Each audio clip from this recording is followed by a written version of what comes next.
我是一个网红，但我发现网红现在不是一个好词儿，不信咱试试啊。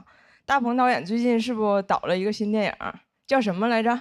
长安的荔枝。长安的荔枝，挺好，对吧？咱们把网红放进去，长安的网红荔枝，一听就不是什么好大棚种出来的。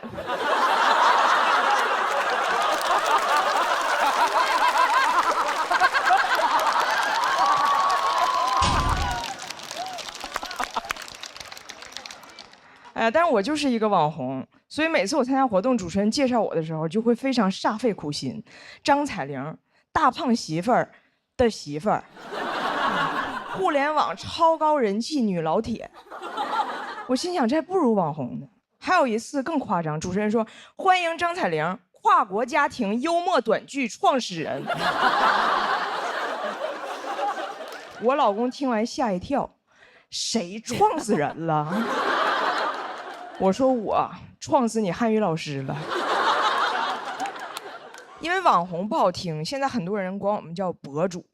博主就是你发的博，你是他的主人，你的职业叫博主。如果这么定义职场，那财务叫财主，全职带娃叫妈祖，东北公务员都叫关东煮。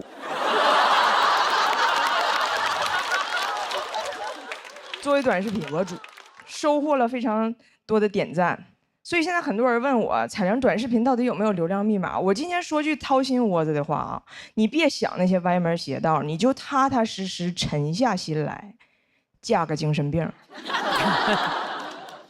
我妈第一次刷我视频，看还有这么多赞，非常不理解。她说：“咱国家年轻人是不是精神压力大呀？怎么专挑着精神病当网红呢？”我说：“有的国家精神压力更大，还选精神病当总统呢。”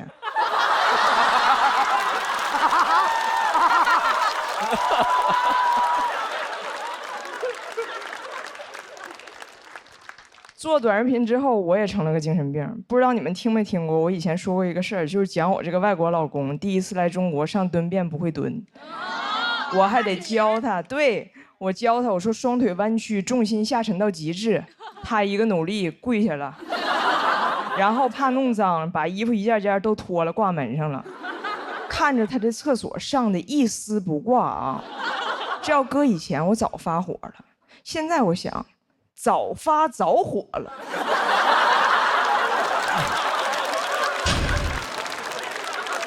多好的老公啊，自带流量，他要能掉里头就更好了。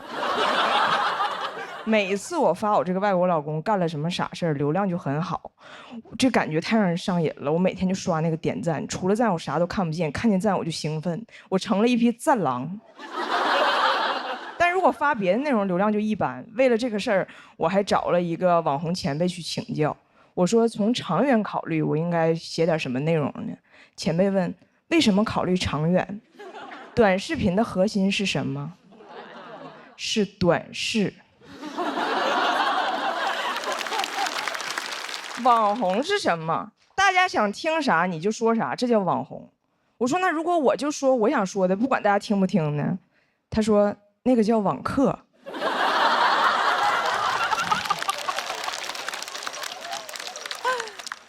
前辈说网红的优点就是流量大，号说火就火；网红的缺点是寿命短，号说封就封。哎，听完他那番话，每次我听到那个卫生巾广告，我都感觉非常恐惧。不管流量多大，都能瞬间消失。我流量最好的一条视频是讲我的儿子，他叫张拿铁，啊，他作为一个混血宝宝，居然不会说英语，还被双语幼儿园给拒收了。这个视频让我涨了很多新粉儿。我正乐呢，前不久张拿铁突然开始说英语了，塌房了。祸不单行，茅房传喜讯，我老公会蹲了。听着儿子英语发音准确无误，看着老公在厕所蹲得稳如泰山，我心想这日子没法过了。哎，你们这么正常，我发啥呀？是你们自我成长的时候吗？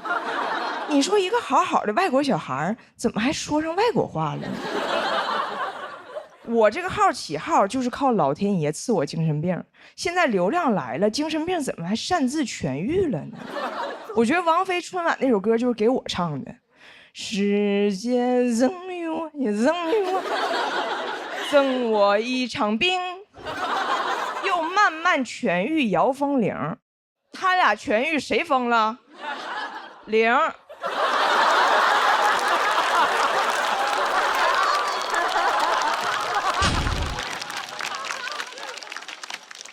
我都没敢跟家里老人说我是网红，我爷是听邻居说的，问我啥叫网红啊？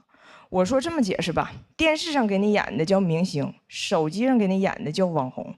我爷说，那你啥时候能从网红变明星呢？我老公说，现在呀，投屏。哎呀，每个网红都想被人记住，也都想向家里人证明自己是可以被人记住的。所以第二天我爷去沈阳看病，我就非要跟着。我说爷，一会儿上火车你就能看到，网红跟明星一样，有很多人认识我，非常的风光。结果那天在火车上根本没有人瞅我，马上到站了，终于有个大姐啪嚓打我一下，哎，你是那个张？我心想，证明自己的时刻到了。大姐说，你是张铁林。哎，不对，那是皇阿玛，那是皇阿玛。你别说啊，我能想起来，你别说，我能想起来。然后她转身开始打她老公。哎，老公，他叫啥来着？他是啥来着？我老看他，你帮我想一下。哎呀，他有个儿子，他儿子可荒诞了，可愁人了。网友都拿他儿子玩梗，他叫啥来着？她老公说啊，我想起来了，我想起来，想起来，他叫那个向太。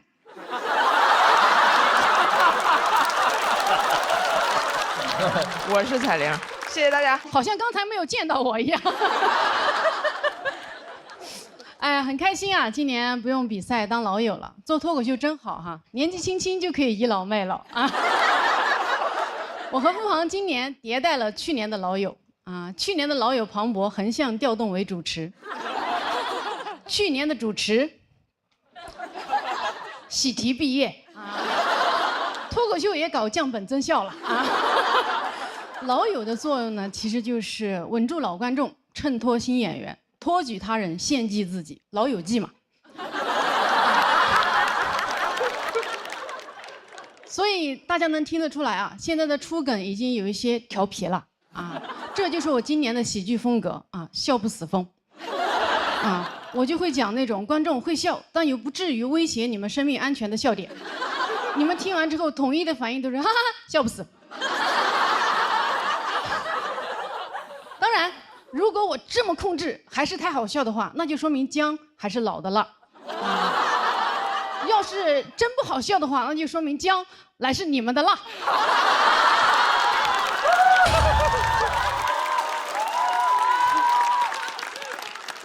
脱口秀比赛好啊！我们每年来这里，带着自己最好的段子啊，最大的野心和最严重的心理问题，一顿厮杀，最后只有一个人会含笑上岸。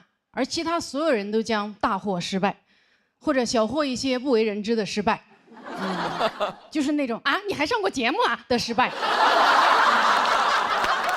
哎，太残酷了啊！残酷的就像这个世界上其他任何一个行业一样啊。但人呢，又没办法不比，就连我们今天能坐在这里瞎比比。那都源自于当年我们在爸妈的身体里拿了那次游泳比赛的冠军，那是我们第一次拼命。你当时游完了，上岸了，以为完事儿了，一抬头发现，哎，人生是铁人3万项，在羊水里的日子都是海选，一出生，恭喜你获得了参赛资格啊！我第一次接触到"看看别人家孩子"这句话，当时我只有1秒大。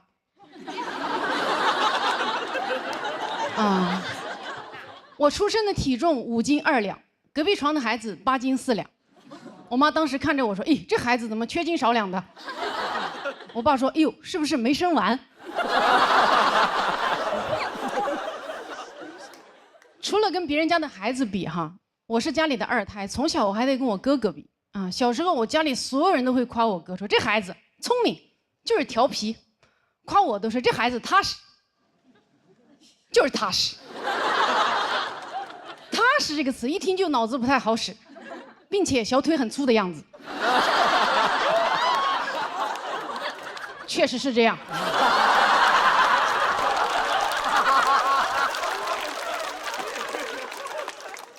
踏实这个词啊，从不单独出现啊。从小我就知道，踏实肯干、懂事是我的核心竞争力。小时候上山砍柴，我哥非要不走路，他非要我奶奶背。我奶奶看着我，我说我不用背。我奶奶说小鹿真乖，比你哥懂事。于是我奶奶背着我哥，我背着柴。我好开心啊！我赢了啊！我既懂事又有柴。哎，我奶背人，我背柴，我哥好惨，人财两空，笑不死。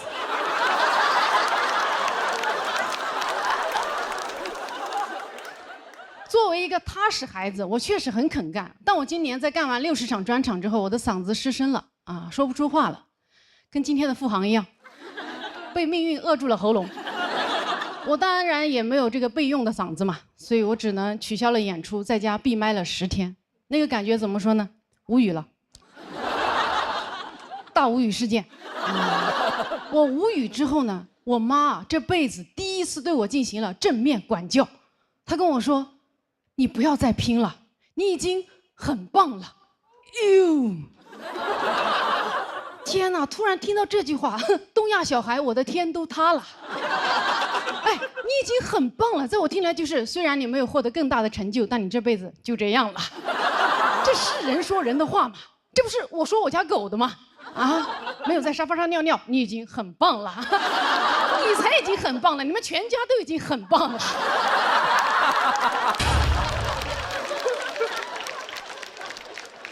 我这才哪到哪儿啊？哎，我妈吓得我都开始反省了。我想呀，到底是什么事情让我的父母突然放弃了我？是我哥突然出息了吗？也没有啊。我赶紧回复我妈，我说妈，我还可以更好的。我妈秒回我说也是。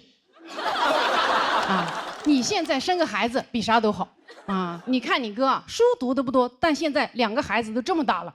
我说我看我哥啥，2个孩子都是我嫂子生的，你带的，我看我哥过得有多爽。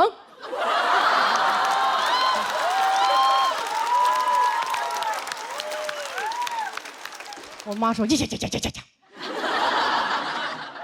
这你跟你哥比啥？”哎，又不让比了。你发现啊，父母这个评判标准真的是说变就变。小时候跟你说好好读书比啥都强，现在跟你说生个孩子比啥都强。以前跟你说人这辈子得做点事儿出来，现在跟你说人这辈子得做个人出来。2个更好啊，3个最佳。我不是不想做人，我只是不喜欢别人教我做人啊。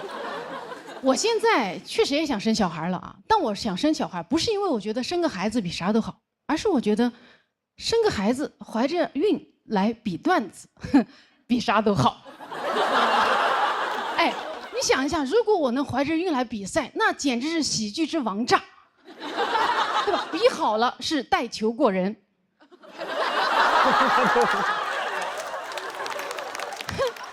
没比好那是其他演员没有素质。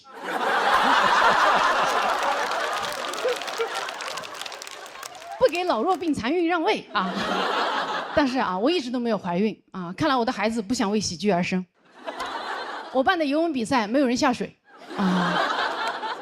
我现在突然意识到哈，怀孕本质上就是一场服从性测试，只有那种在娘胎里就想比的人才会出生，一出生就被比，所以叫 baby。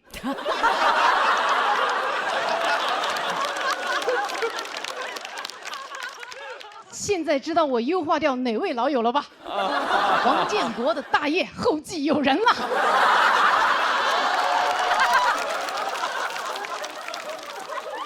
其实我今天想说的就是，生而为人，就说明你天生爱比啊，爱比不是病，想赢不丢人。你不是好胜心重了，你就是 DNA 动了啊！咱们爱比就多比啊，都别装不比哈，最烦装不比的人了。好，谢谢大家。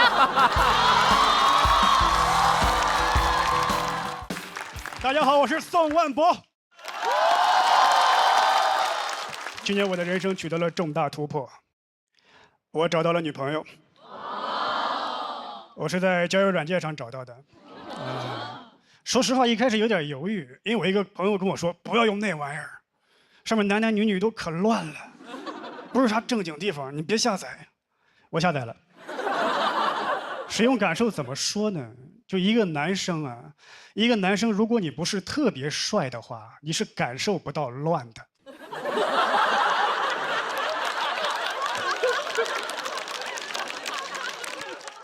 我用了1周，这哪乱了？挺正经的呀，我都加了一个考研群了，每天打卡背单词。我跟我朋友说，这跟你讲的不一样啊。他说有没有想过是你的问题？我说是我不好看吗？他说难看。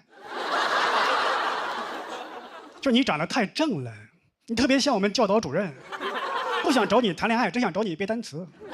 我说你说这个简直荒谬啊！他说对 ，ridiculous。哎，我平时背没这么顺呢。还有你长得有点朴实，我最烦朴实这个词，因为朴实意味着土。每次有人说我朴实，我都会想起一个山村老大爷捧着个筐子，水果滞销，帮帮我们。我想谈恋爱，帮帮我吧。但我得承认，虽然我长得朴实，但我心里并不朴实。我不是我这张脸的人，只是长成了这个样子。我就这么说吧，很多男生心里头都住着一个渣男，只是被他糟糕的外表锁住了。当然也有些没锁住。我坦白说，我在交友软件上，我看过男生。我想法很简单，我就想看一看是谁在乱，谁有资格乱。我印象最深的是一个20左右的男大学生，他照片就是一般是在卫生间的镜子里，拿着手机对着，另外一只手把 T 恤撩起来，塞自己嘴里。坦白说 ，T 恤我也有。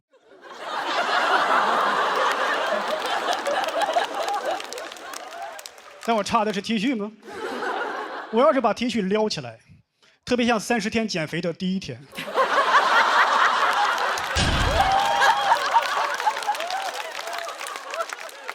有些人会问，在交友软件上什么样的人会受到欢迎？长得帅的人。有什么疑问吗？长得帅的人在哪都受到欢迎。我当过帅哥。我不帅，但是我当过帅哥。我就是当过。就去年，我大姨来北京了，当时我还没有女朋友，她问我有对象了吗？我说没有，长这么帅没对象。这句话暖了我1整年。我6岁那年，她也这么夸过我，暖了我30年。去年到期了，又给我续上了。我衷心希望我大姨长命百岁。但我真正体会过帅哥待遇是20年前了。当时呢，我是一个转校生，高中嘛，而且20年前流行一部偶像剧叫《王子变青蛙》，有人说我像那个男主角明道，还有人说我像阮经天。像不代表帅，像2大帅哥却不帅，感觉像是集2大帅哥缺点于一身。但在我们学校传遍了。还有一个 slogan 说台湾省2大帅哥强势登陆河南，会有女生手牵手来看我，你能想象他们希望有多大，失望就有多大，一失望就会撒气儿。一般是练体育的女生打头阵，一脚把门踹开，那个像明道的人出来，我看一眼。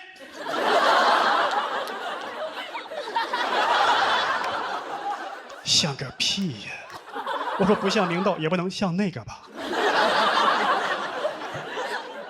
这还只是轻度的，中度的一般发生在课间的时候。我喜欢趴桌上睡觉，更增添了神秘感。想象一下，转校生，教室的后排，课间喜欢睡觉，符合校园帅哥的一切设定，就差帅了。会有女生头从那窗户那都钻进来了，就他一瞪我看一眼。我看一眼，看。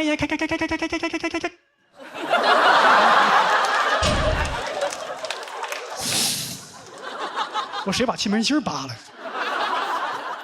这还只是中度的，重度的一般发生在放学的路上。放学路上，我走着走着会突然听见后边有女生冲到我前面，这样。她的闺蜜。帅吗？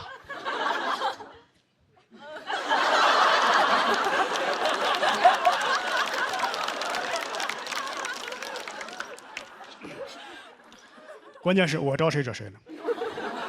但我也不怪他们，不怪他们。我觉得要怪就怪那个第一个看完我失望回去那个女生。你失望的回去了，你也不告诉别人，感觉我被全校的女生都骂过了，对吧？她看完丑死了，一点都不帅，丑死了。别人问长得怎么样，我觉得还可以。这不是我喜欢的类型，你们去看吧，没准喜欢呢。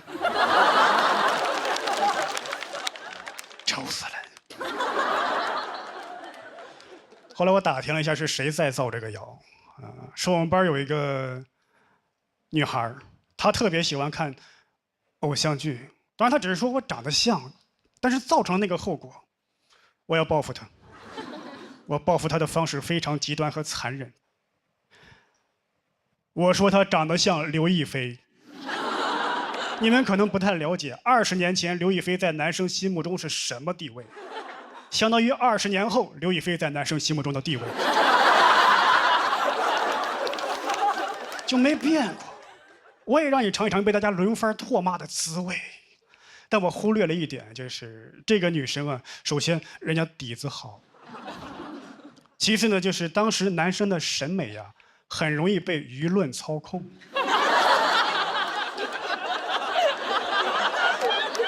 看着看着自己信了，还真有点像哎。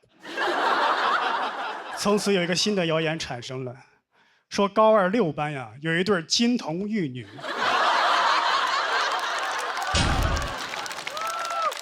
明道和刘亦菲。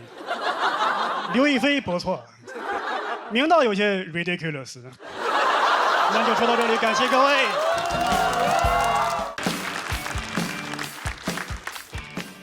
你们好，我叫徐指导。今年是我第一次参加节目。我来的时候选战队队长的时候，我选了一个我非常喜欢的演员当队长的第一志愿，就是刘洋教主。因为我很希望跟他能一起在那里并肩作战，并肩作战了15分钟，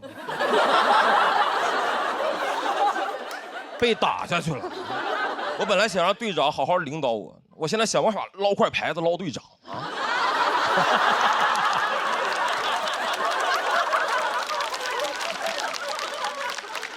我从小是家里老人带大的啊，我对我的爷爷评价一直都挺高的。我觉得我的爷爷姑且可以称之为是个慈善家，啊，就主要的这个慈善方向是这个缅北这一块啊。就我的爷爷在被诈骗这一块就是天赋异禀。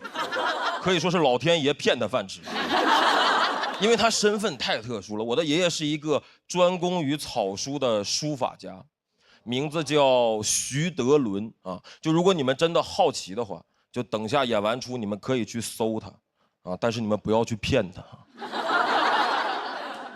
因为我马上就要讲到别的骗子是怎么骗到他的。这些都是吐槽我爷爷，不是跟你们介绍我爷爷的使用方法。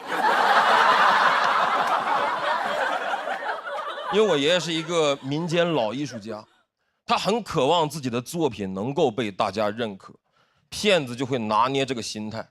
比如我爷爷经常会花重金买回家里一些你一听这个世界上他就不该存在的奖项。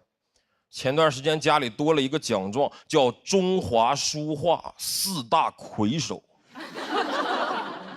上面4个头像：徐悲鸿、张大千、齐白石、徐德伦。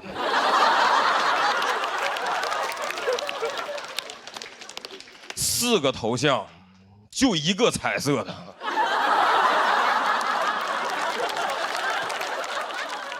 今年我过年回家，饭桌上我的爷爷非常开心，啊，说一家人都回来了，想开瓶茅台。我说爷爷，咱们都自己家人，没有必要喝这么贵的。只见我爷爷大手一挥，掀开帘子，里面露出了一箱长得像茅台的酒。我说爷爷，咱可都自己家人，要不稍微喝点贵的。我爷爷拿出了其中一瓶假茅台，各位，我看了一眼那个假酒的包装，我就明白这个骗子有多么懂我爷爷。就那瓶假茅台的包装正面跟你们见过市面上的真茅台长得一模一样，完全正常。它的背面印刷着一整套的这个徐德伦草书作品。我说你俩啥时候联的名啊？我爷爷说刚开始合作。主要是人家对爷爷这个草书作品的认可，这一箱酒茅台12瓶，人家卖我328。不是这茅台2000块钱一瓶的酒，怎么印上德伦草书跟散白一个价了？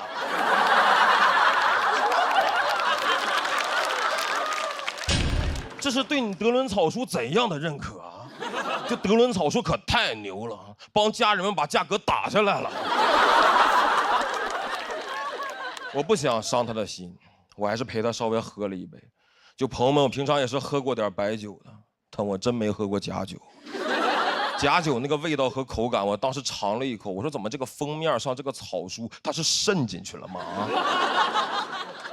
茅台啊，我第一次喝出了墨香型。我爷爷还让我评价，他说孙子，你看爷爷这个草书在酒瓶子封面上写的怎么样？我说爷爷从味道上来看，你写的绝对算是入木三分了。但是从内容上呢，我认为一个茅台品牌的酒啊，是不该允许你在上面写这个牧童遥指杏花村的。骗子是越来越猖獗。2023年，我的爷爷在老家接到一通电话，表达了对他书法作品的肯定，说希望我的爷爷可以交点报名费去北京写书法，要炒作他。于是我的爷爷，一个退休30年、一辈子生活在辽宁省的一个传统东北体制内老干部，在自己84周岁那年，毅然决然决定北漂。我说我是听说人这个73、84有那么2道坎儿啊，但我没想到84这道坎儿能迈得这么的宏伟。就徐德伦先生在他84岁要迈的这道坎儿叫山海关。我当时还在北京读研，毕业季正在找工作，不是很顺利。我刚失败了一家单位的面试，我回学校的路上，我爷爷还给我打电话说：“孙子，那个爷爷在北京找了个工作。”我说：“你春招比我还顺利呢。”那个你毕业先不要着急找房子啊，我准备上北京跟你合租。我从老家多带几瓶酒过来，咱俩天天下班一块喝。我说有点分不清哪句话更吓人了。我从来没想过这么个结局。我从辽宁省，我考来北京大城市，我好不容易找了工作落下来，然后跟爷爷合租，这是不是太绝望了？在大城市跟爷爷合租，在大城市我白天不是已经当过孙子了吗？啊！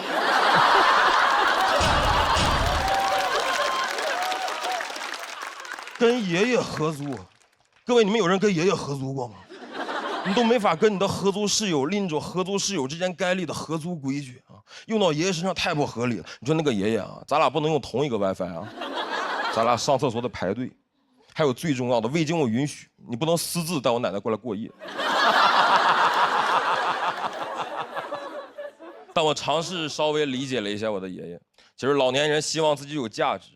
我爷爷就是很希望努力能让自己的作品火，想挣点钱给我买房子。但他现在在他这个方向，就是越努力，我离买房越远，我离合租越近。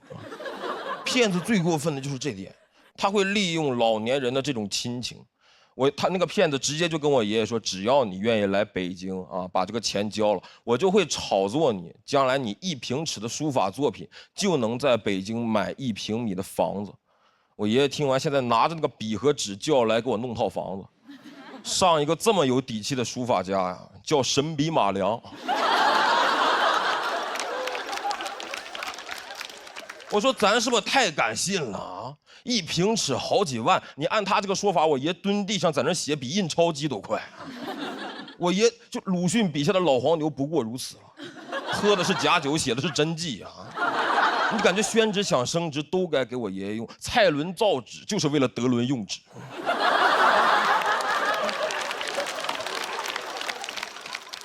上周我跟我的爷爷说，我说有一个单口喜剧的节目找我，我下周准备去一趟上海，我准备带着你的名字上节目，争取咱爷俩起码火一个。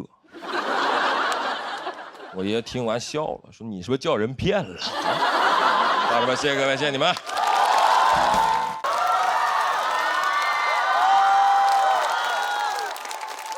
Hello， 大家好，我是徐翔宇。去年录完节目之后啊，我确实变化还挺多的。现在已经开始有亲戚找我办事儿了。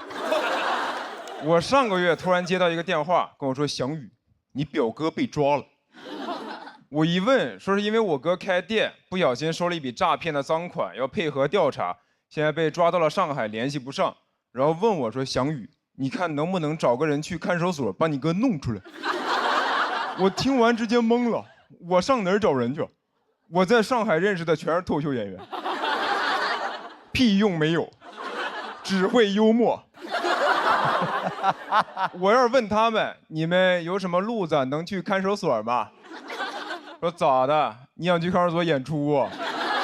那你去不了，那里明星太多了，你咖位不够。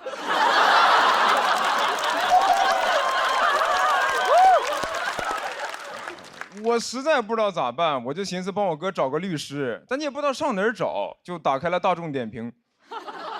哎，大众点评真的有很多律所，但那些好评你也不敢信，就跟饭店一样，很多好评一看就是刷的，说这家律所位置好找，不用排队，判的死刑立即就执行了。而且选择一多吧，你就会想找一个最划算的。我最后给我哥精挑细选了一家4.7分的律师事务所，团了一个3.9块的刑事辩护套餐。现在想想真的荒谬，穷病乱投医呀！3.9块的刑事辩护律师能干嘛呀？法官说无期，律师说行。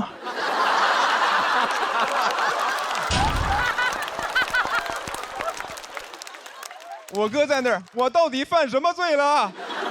贫穷。后来我哥当晚就放出来了，但这个事儿对我冲击特别大。就是我本来以为我能不用搞关系、找人情，靠自己就能生活下去，但其实我靠的就是啥事儿上网搜。你说亲戚问我，翔宇，你在上海有人吗？我说我有人工智能，有问题找夸克。夸克 AI 超级框，啥都能回答，就是搜商高。亲戚说：“翔宇，你要不先搜搜怎么提高情商吧？”其实从上大学开始，家里亲戚就会说：“你出门在外，以后工作要靠人脉的，要多和那些比你厉害的人来往。但是比我厉害的人凭啥跟我来往？不都说人脉的本质是资源置换，人图我啥资源啊？图我网盘资源。”我直接给爱奇艺 CEO 发私信，我有影视资源要跟你置换，我拉你进资源群，你让我进娱乐圈，感兴趣出来吃个饭，我还有海底捞大学生优惠。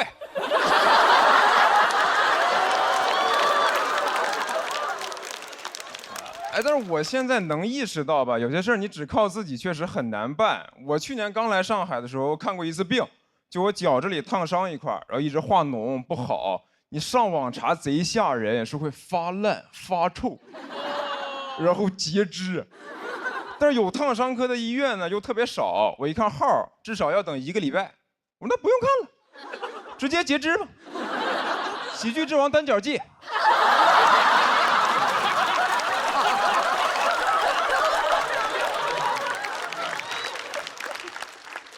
然后我找了半天，发现唯一能挂到的就只有那个特需门诊。他的意思就是你不用排队了，但是同样的医生，你直接挂50，特需门诊1000。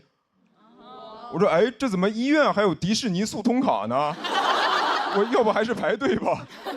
我就发现人在财力有限的情况下，你哪怕是看病，也会下意识考虑性价比，就真的要钱不要命。身体的事儿不着急，啊，不就是排队排到死吗？至少能玩上1个项目吧，啊，飞越太平间。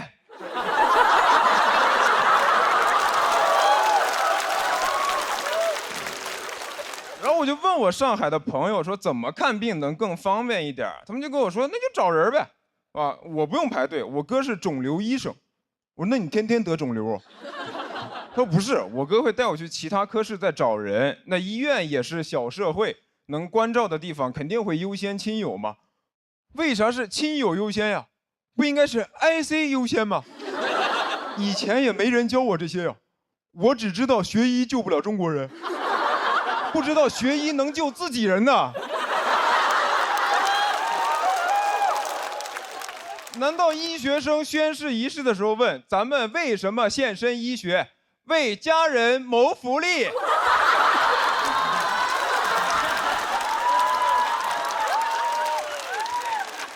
哎，我说实话，我也不怕你们笑话，就是我以前觉得我不想搞关系，是因为从哲学上讲啊，就是人想要公平，那我自己也得先做到吧。那这样我就算过得再差，但我至少是个好人吧。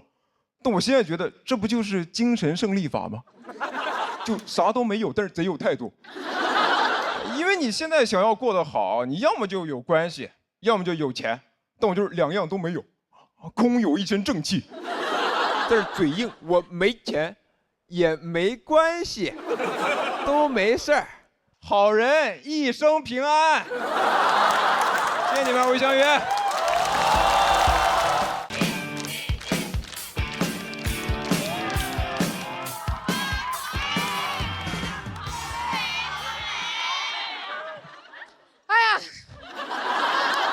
这一年来呀，也是红气养人了。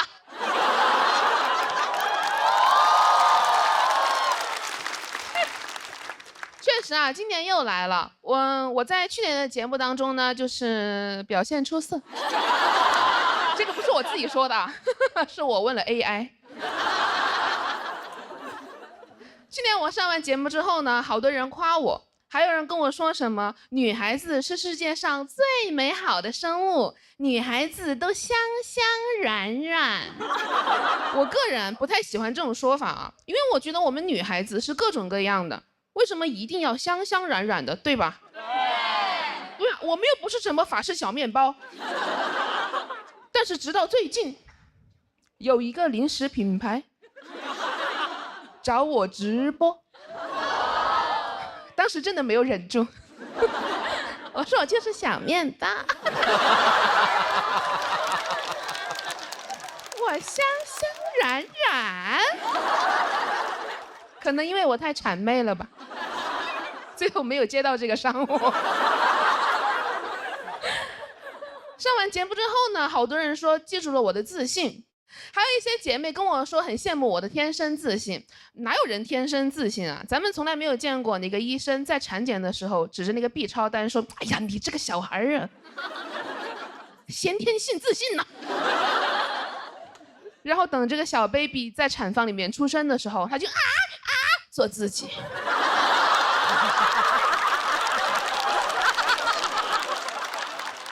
就是我是从小到大都很胖的。所以我不是天生自信，我就是天生胃口很好。哇，真的，我的胃口好到什么程度？当我第一次听说开胃这个概念的时候，大为震撼。我说啊，胃还有闭上的时候呢？你们还得叫他开门吗？你们怎么叫啊？你说喂，给胃叫生气了。胃说第一，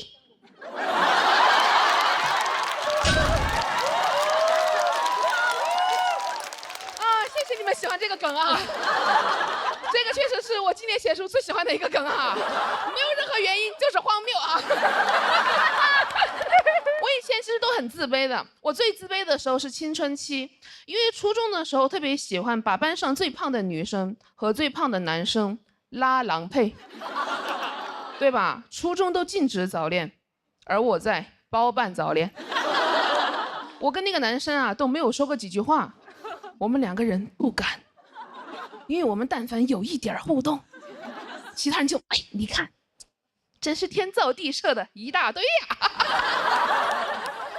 真的，现在回想起来，我们两个人当时特别像那种被强制营业的 CP， 我跟他都想解绑。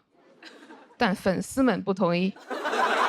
我跟他想解绑有一个方法，就是有一个人呢要瘦下来，但我瘦不下来，所以他必须给我瘦下来。到后面我疯了，我看见他坐在那儿我就生气，我说你运动啊，你跑步啊！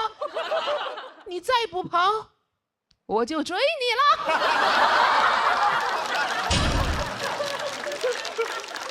他说你不跑，我就追你了。同学听到磕疯了，哇，他逃，他追，这一大堆。好，都懂啊，都是磕过 CP 的人。但这个说实话不是我当时最害怕的，我当时最害怕的是体检称体重。都懂啊，因为我每次我也站上那个体重秤啊，好多男生围过来起哄，那个场面万人空巷。那会儿就已经像女明星了，但其实那个体重秤更像女明星，我像她的保安，因为是我在，别看了，走，我们称老师不拍照。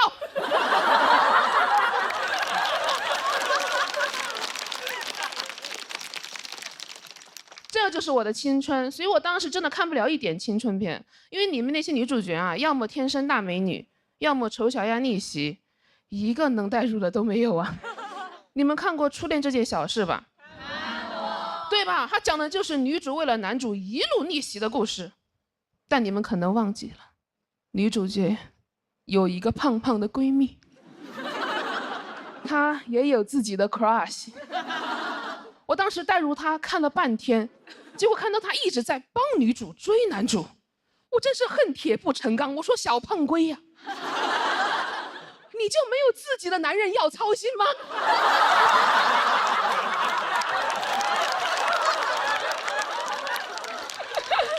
后来那个女主角啊，她不是丑小鸭逆袭变得很漂亮了吗？好多男生都很喜欢她，结果小胖龟还是黑黑土土的。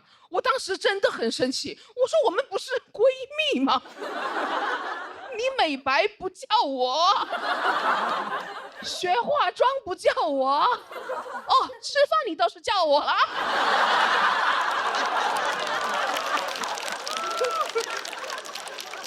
而且你还不吃，能不能管一下我们普通人的死活好不好？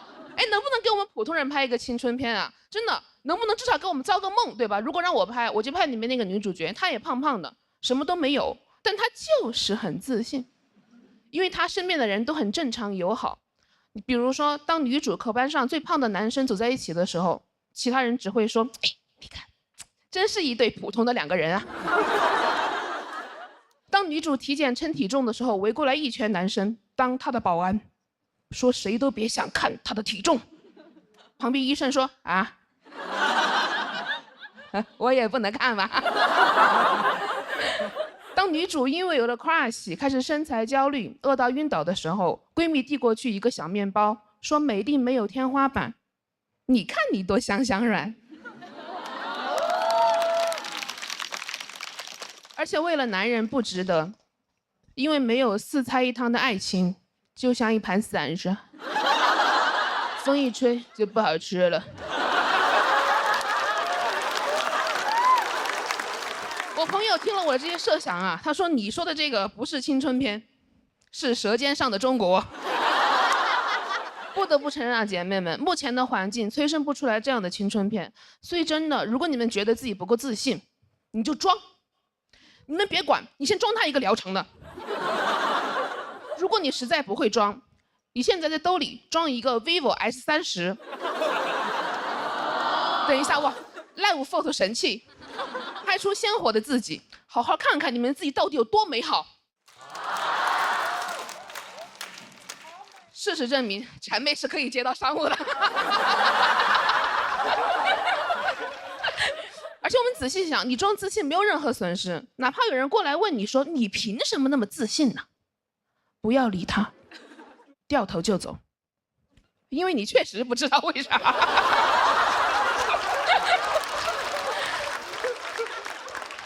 就像我也不知道以前为什么要自卑一样。谢谢你们。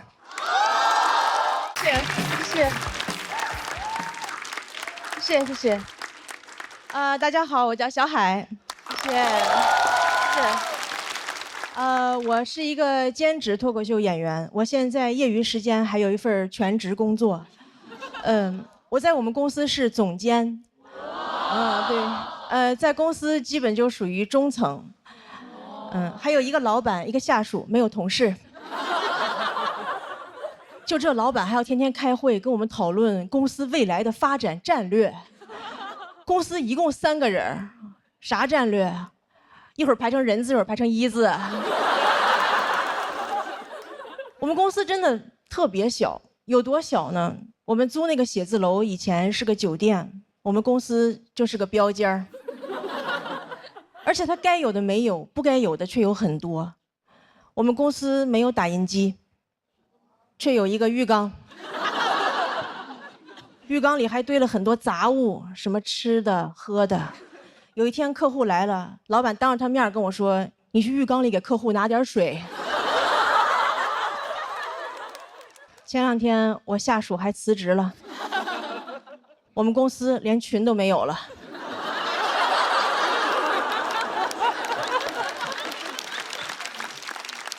现在经常有人问我：“你说脱口秀不怕老板知道吗？”我不怕，因为你看我有2份工作，我们老板有4份。一个公司2个人6份工作，我们公司就业率300%。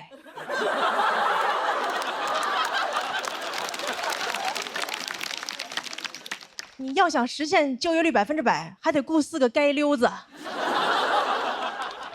我们公司就我一个全职员工嘛，前2天老板又雇了个兼职，是兼职 CEO。听说过吗？兼职 CEO。你们哪个公司 CEO 年薪是日结的？平时我都不太敢给他打电话，因为害怕他还有什么别的兼职。我怕我打电话，我说老板有个文件需要您签字，老板说一会儿签，等我送完这单。不光公司奇葩，老板还经常跟我提很多奇葩的要求。哎，你们能相信吗？前2天我老板让我值日。我说值日是不是应该轮流值日？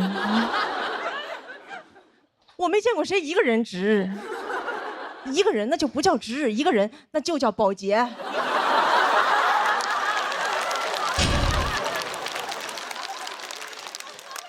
我现在都害怕，我以后去面试，人家问我有什么工作经验，我说打扫过标间儿。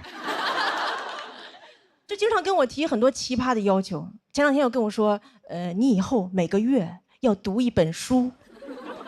哎，你们发现没有？老板只有在这种没有用的事上跟你提的要求才特别清晰，正经工作上的事根本就说不清到底让你干啥。你看每个月读1本书，非常清晰可量化，然后一到工作就跟你说，把这个弄一下，把这个弄一下啊，朋友们，你真的很难听到人类说一句话，主谓宾都不知道是啥，把这个弄一下，谁弄一下？把哪个弄一下？什么叫弄一下啊？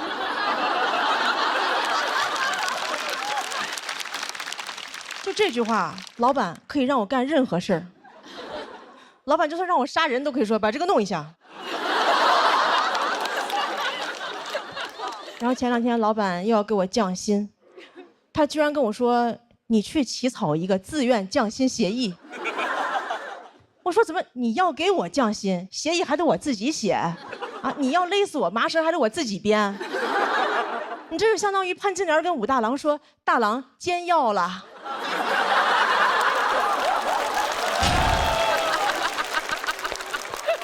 而且什么叫自愿降薪啊？我可太愿意降薪了，我都是想找老板谈话。我说老板，我来公司这么久，也该给我降薪了吧？现在好几个猎头联系我，他们给的比你少多了。我可太愿意降薪了，我过生日许愿都是升职降薪。我看网上有人发帖又降薪了，我赶紧在下边接。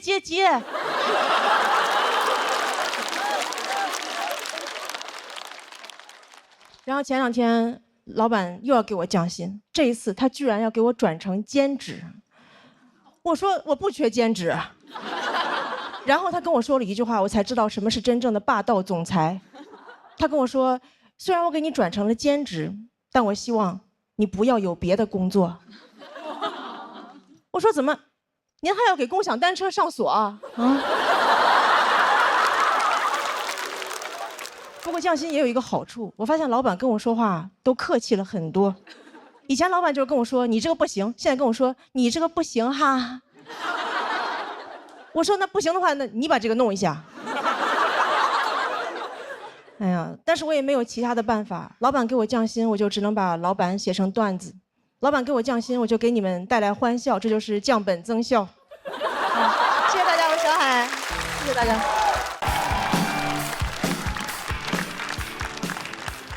大家好，我是陈明飞啊，我现在是一个大学生啊，今年大二，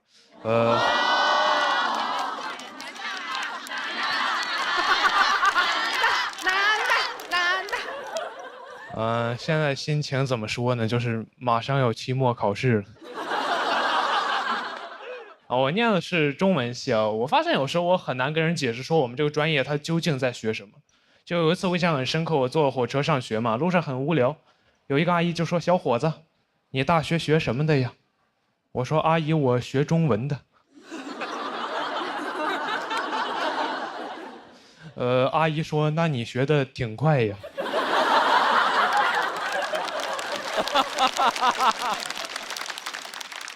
我说阿姨，我是中国人啊。我在我们专业，说实话待的没有说特别适应啊，因为我们专业是一个就是女生比较多、男生比较少的一个专业。我记得有一次我参加学校举行那种跳长绳比赛，进了我们队的微信群，发现就好像只有我一个男生。那天体委在群里说的是老婆们集合了。我说这儿还有一个人类呢。体委可能没反应过来啊，说别人都没意见，怎么就你有意见？但后来那天活动现场，他发现确实是有一个男生啊，所以那天我们夺冠之后，他发的朋友圈里就表现了对我的尊重。他说我和老婆们和陈明飞取得了冠军。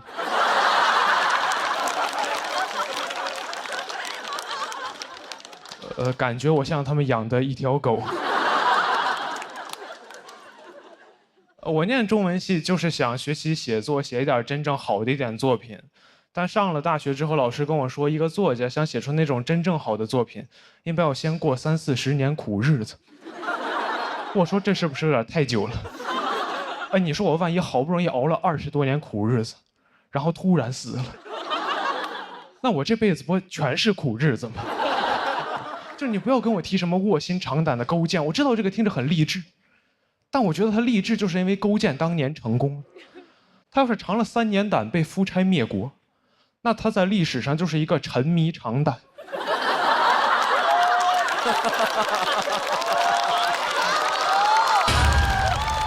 导致亡国的变态了。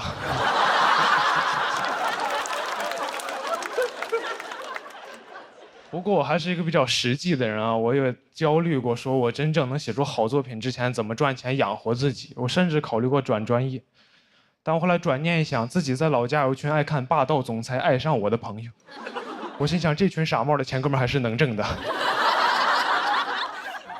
一个作家这么一个几千年的行业，它能有什么问题呢？然后我大2那年呢 ，AI 会写小说了。我当时的感觉就像，我感觉自己像那种晚清刚进宫的太监，一个阉人。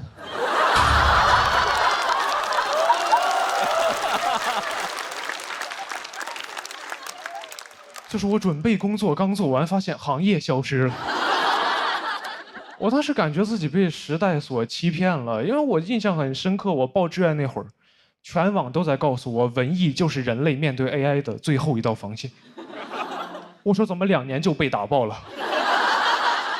你 AI 用的不是 C 语言吗？怎么先把汉语言取代了？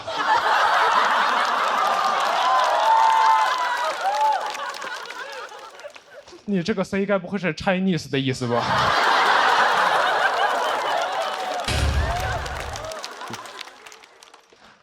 我很痛苦啊！我去问做 AI 的朋友，我说你跟我说实话就行，我们做这种行业会不会被 AI 取代掉？我朋友跟我说以后说不好，但现在不会，因为 AI 刚开始学写作，它短期内比不上你。我说这怎么可能安慰到我？我也刚开始学写作呀。我跟 AI 同时开始，你猜我俩谁学得快一点？该不会是我吧？很难受啊！我去年年底参加了一个大学生的短诗创作比赛，发现有个赛道已经叫 AI 赛道了，要求我们的作品展现出那种人机协同的美感。我说人机协同，我小时候不是管这玩意儿叫作弊吗？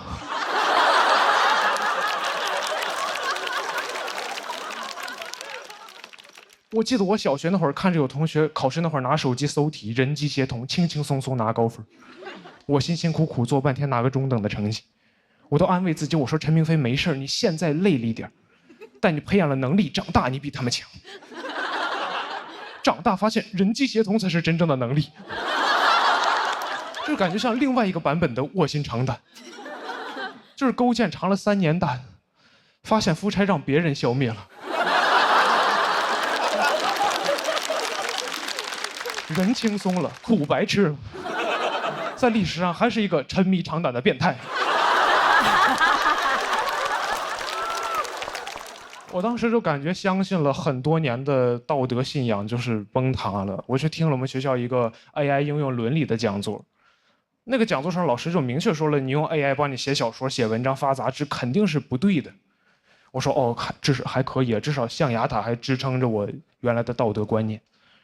那天有一个提问环节，有个学生问老师：“我确实没有用 AI， 但很多周围同学都在用 AI， 我不用我不就比不过他们吗？”我心想，老师这个人一直太不坚定了，你赶紧说他骂他，点醒他。老师说：“咱们先把后面的摄像机关一下。”老师跟大家分享一点真东西呀。老师说，这个 AI 刚开始发展没几年，很多相关规定都很灰色，所以老师觉得吧，只要没人管，你就随便用。我说什么？我拿你当教父，你跟我玩碟中谍？哎，那我刚刚辛辛苦苦那1个小时听的是什么东西呀？是用来解锁正文的广告吗？我那天明白了一个道理啊，我感觉就是伦理道德这个东西啊，它就很像摄像机，它能约束人性的丑恶，但也能关。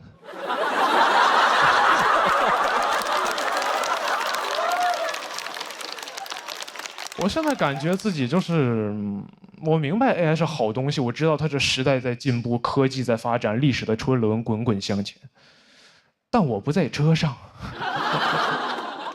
我感觉我像那种电车难题里被捆在铁轨上的那个胖子，就只不过时代的电车不会遇到难题，就可能有列车员通过监控看到说列车长前面好像有点人，咱要不要停下来等等他？列车长说就那么几个人，你把摄像机关上不就好了吗？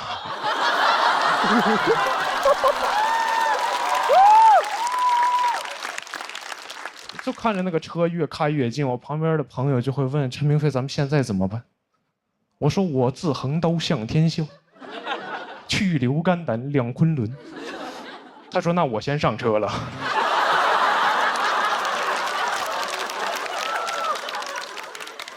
人越来越少，我看着电车过来，我也很害怕。我就躺在那儿，我说等等，这儿还有个人类呢。他说别人都没意见，怎么就你有意见？谢谢大家。好，大家好，我是二维码啊。我有一个儿子，5岁了，最近不太喜欢他，因为他非常的肥胖，咱也不知道为什么。啊，你们挺道德感挺差，你们啊。哎，我这样想啊，朋友们，不是我胖，我儿子就活该得胖。我胖是因为我有不良的饮食习惯，而我对我儿子的饲养非常的科学。他上幼儿园之后就住在我妈家，周一早上起来，我妈给他做好了早饭，他吃完了早饭送去了幼儿园，我就知道了这个人呢得吃早饭。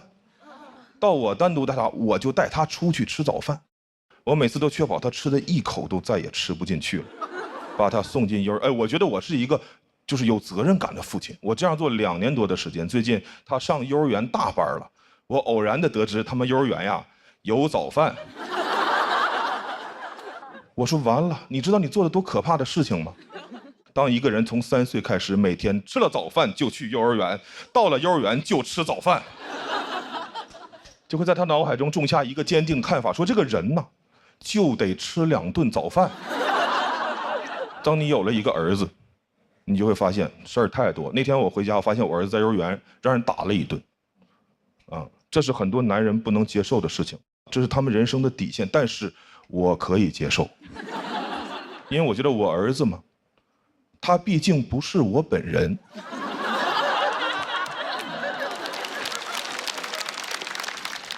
别人打我本人，那是我不能接受的事情。但打我的儿子，对我来说只不过是一个令我难以接受的事情。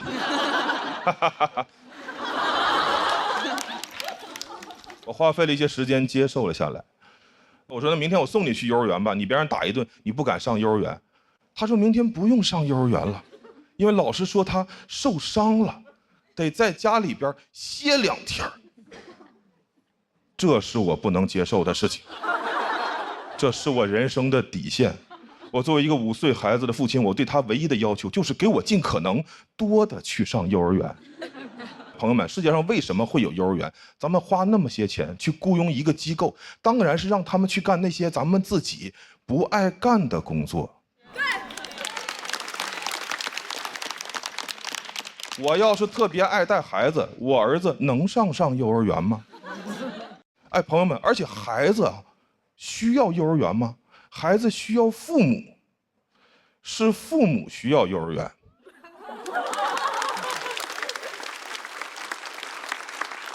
现在幼儿园太膨胀了，没事就给你打电话，来个电话说冯先生，您儿子在我们幼儿园有点流鼻涕了。我说那回家就不流了呀。哎，我想不通啊，幼儿园为什么会觉得我就急需一个流鼻涕的孩子呢？我要是能选择，我会让我儿子把他一辈子的鼻涕都给我留在幼儿园。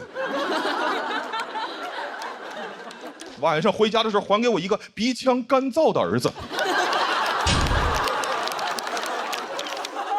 在其他的消费活动中，商户是不敢对咱们如此无礼的。我送一件衣服去干洗，他不可能洗吧洗吧给我打电话说冯先生，您这个衣服洗呀洗呀丢颗扣子，你快拿回去吧，再洗就没有扣子了啊！不可能，他得把我的扣子找到缝回衣服上，洗好了我拿家来，这是他们收的钱应该提供的服务。幼儿园也是一样，我理想中的情况是幼儿园给我打电话说冯先生，您儿子在我们幼儿园有点流鼻涕了。我说好，那如果我儿子下午的时候止住了鼻涕，他晚上就能回家。如果他下午没有止住，您就得给我一直带。幼儿园那边的麻爪的说什么？您儿子流鼻涕流得很严重，我说我送去时候可不流啊。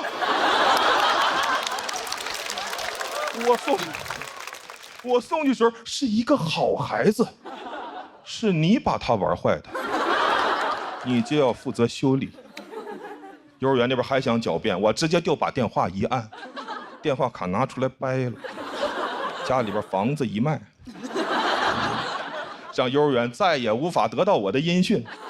园长这几年得带着我儿子求医问药，把他恢复正常了。同样的是，就同时间，我在我自己家小区楼下吃完了晚饭，拉着我女儿的手，饭后散步，会偶遇同小区的家长，他们会问我说：“哎，冯先生，您儿子呢？”我说：“我呀，没有这个东西。”